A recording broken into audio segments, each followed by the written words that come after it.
kind of change and what they choose not to change in the search results. Okay, so continuing our discussions of software, I'm going to be referring to Jonathan Cahn's book, The Burden of Choice, which is really interesting. He makes the argument that we've offloaded our critical decision-making skills to machines because we can't be bothered with what he calls the burden of choice. Our view that making decisions is too onerous and too much labor. So in the absence of critical thought and careful decision-making, our recommendation software simplify our identities and create harmful associations that reflect social prejudice. So for example, he says that queer content on YouTube is flagged as not child-friendly for kids, and how that is sort of problematic in and of itself. We think we are shaping the tool, but he argues the tool is actually shaping us. So, you know, you're in your apartment and you're with your friends and you're all kind of deciding on what to eat or what takeaway to get. And I guess this is a much less critical thinking skills sort of related activity than others. But what Cahn would say is that we're too lazy to make that decision at this point. We don't like making decisions as a culture anymore. We don't like thinking in complex ways.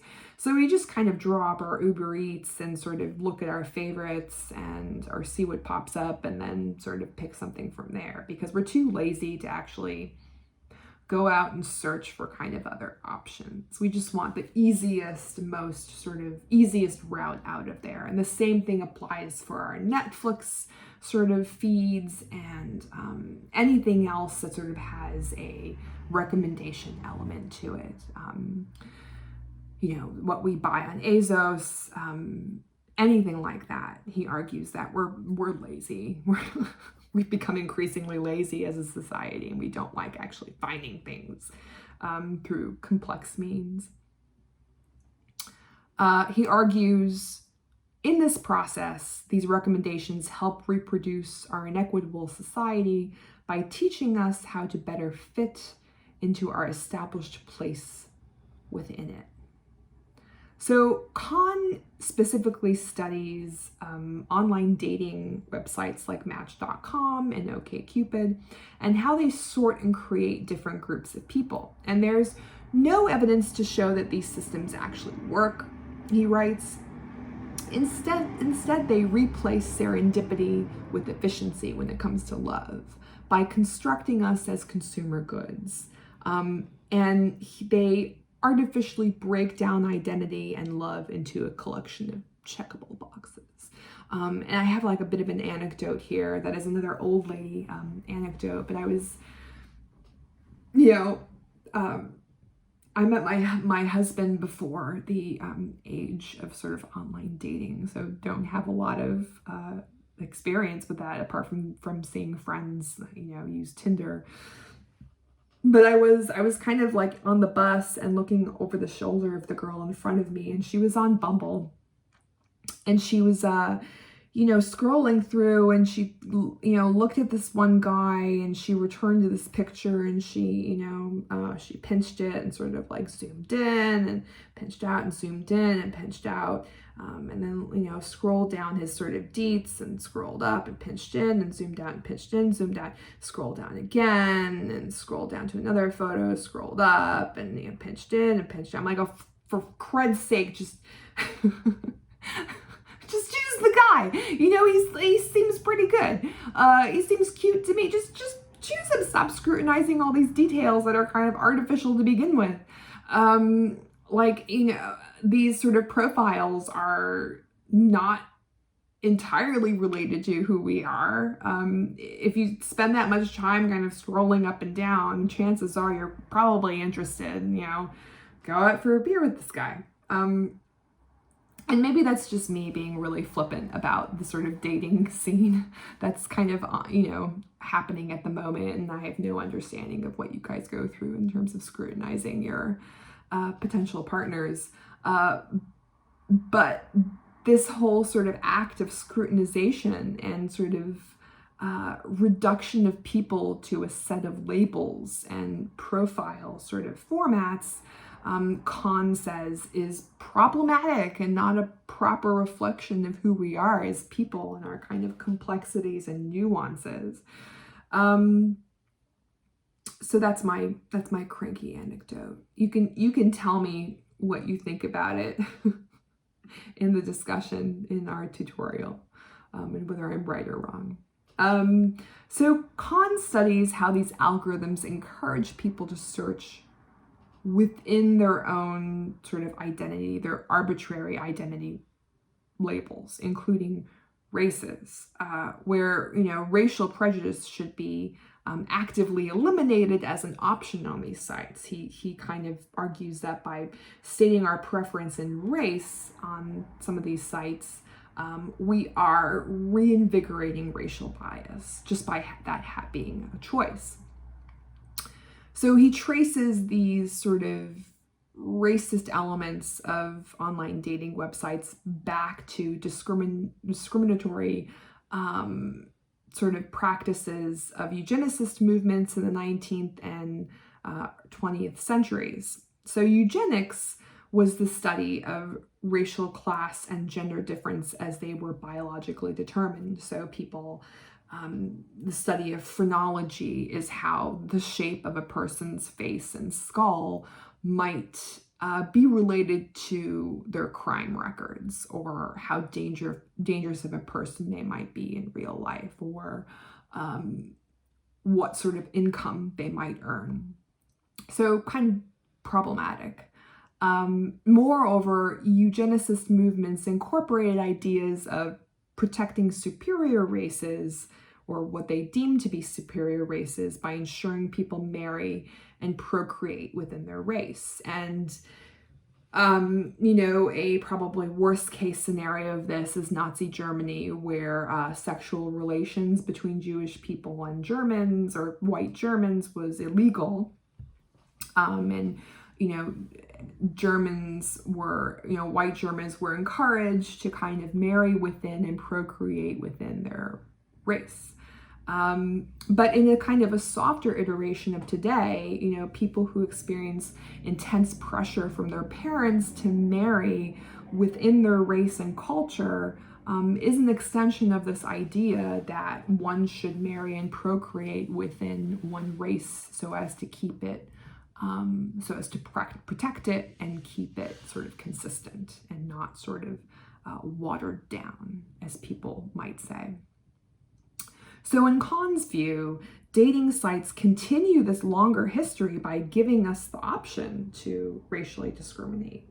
And these systems also simplify femininity and masculinity and racial difference as if they were really neatly identified categories, when they're not. They're socially constructed categories. And this has the effect, he argues, of reproducing a world in which people who don't fit into these boxes are deemed not to fit into a larger society, and that's damaging for everyone.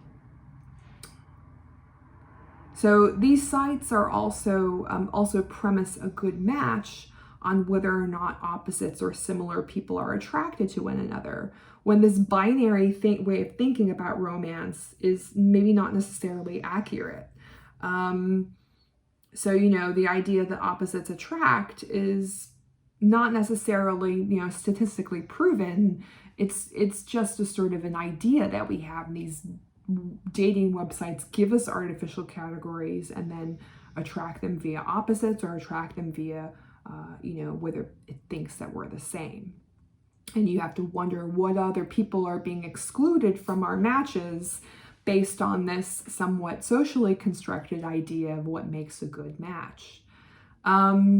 He talks about eHarmony as among the more restrictive dating websites, which limits choices to a particular list of moral concerns, and that openly discriminates against queer communities. According to Kahn, eHarmony forces us to think of ourselves through race, class, and gender norms above other traits that might determine our romantic relationships. So anyone lying out of the ordinary, like people with depression or people who have a PhD, in fact, is left single by eHarmony because they are not deemed to fit within the prescribed boxes. So for example, eHarmony does not serve people with PhDs based on the premise that they cannot match people with like educations because there are so few of them. But perhaps you don't need to marry someone with the same educational level. Like eHarmony doesn't really think about that. I'm not married to someone with a PhD. It's working out pretty great. So if I like insisted on only dating PhDs in my youth, it would have left me with no people to date, right? So this idea that, same might not really work for us, but it's something that is being expounded by these online dating websites. So Kahn says that we need to think about these algorithms as reproducing existing norms that could be damaging. But it also actively works against our efforts to find love by privileging traits that are perhaps superficial, like PhDs, or don't accurately describe people, like the boxes of masculine and feminine. Perhaps some people kind of fit in between, or different iterations of masculinity and femininity.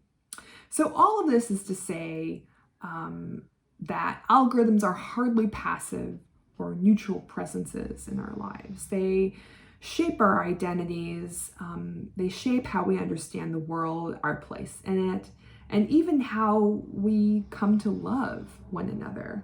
If you look at statistics that, the vast majority of relationships today originate through online dating websites, and these online dating websites put people into artificial boxes. It makes you question, what are all these relationships like, and what kind of world are we kind of reproducing?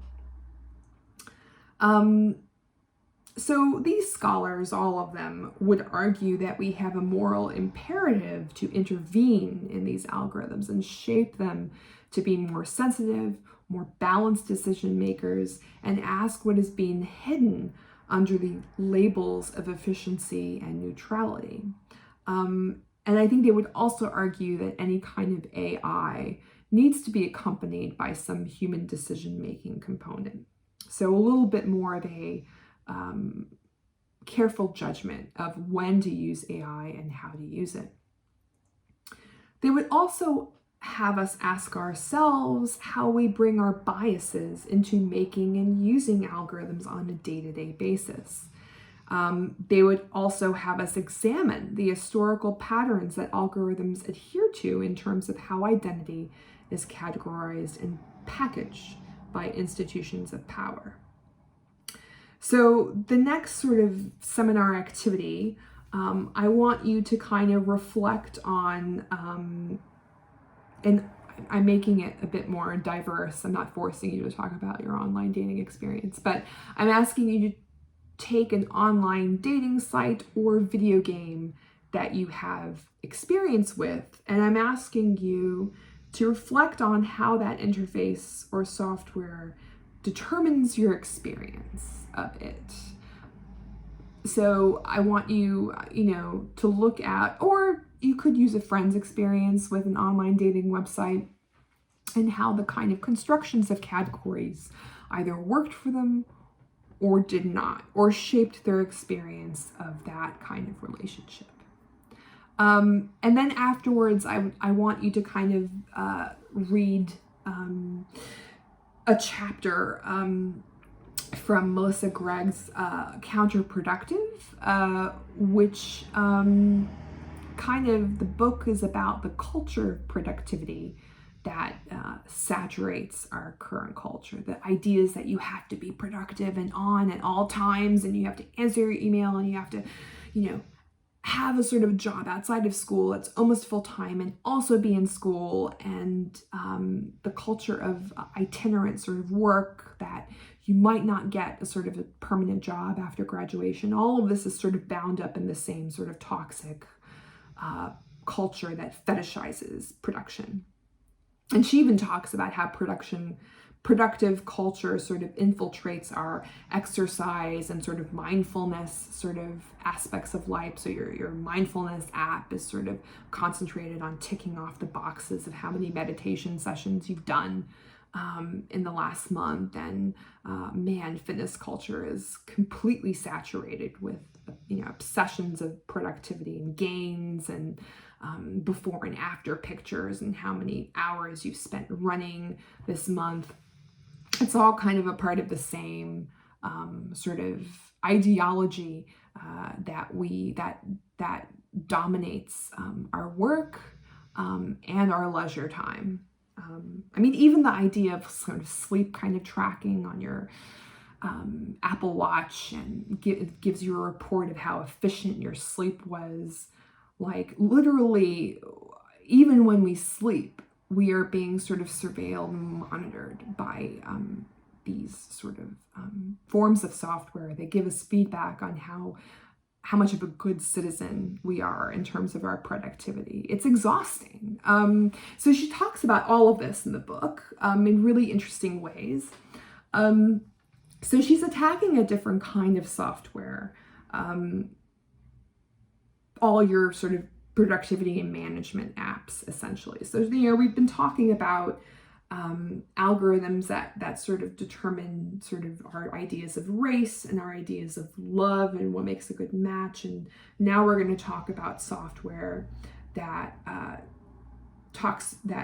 gives us ideas of how productive we are.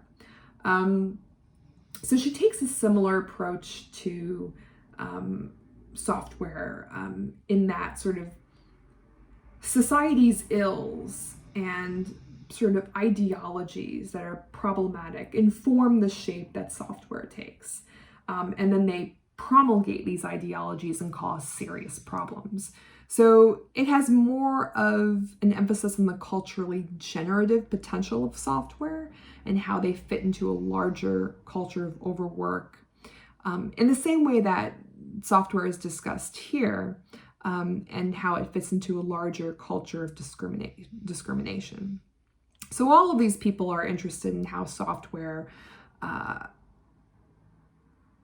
how problematic politics are baked into software, and then how software plays a role, and not a neutral role, but a very political role in then expounding and circulating those problematic ideologies that do none of us any good.